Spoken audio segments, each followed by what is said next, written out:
Bakit ka uuwi? Ano gawin mo dun? Sobrang tagal na kasi ako din nakapagbakasyonan eh. Namiss ko yung lugar namin. Ah, ganun ba? Nabalitaan ko kasi uuwi din yung dati mong ex.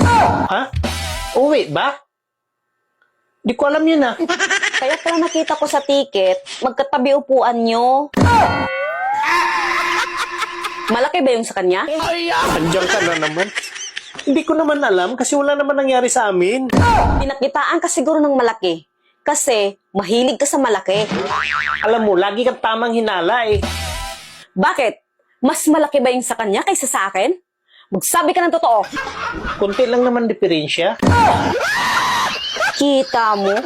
Kung walang nangyari, bakit mo kabisado? Kaya ako alam kasi pinakita niya kasi sa akin. Pero walang nangyayari. Sigurado ako, hinawakan mo. Never kong hinawakan, Han. May asawa ako.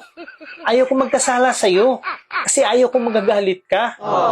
So tinitigan mo lang. Ganon. Hindi. Inamoy-amoy ko lang. Mahirap magkasala eh. Loyal na nga yung tao sa'yo eh. Oh, nandito pa nga yung amoy oh.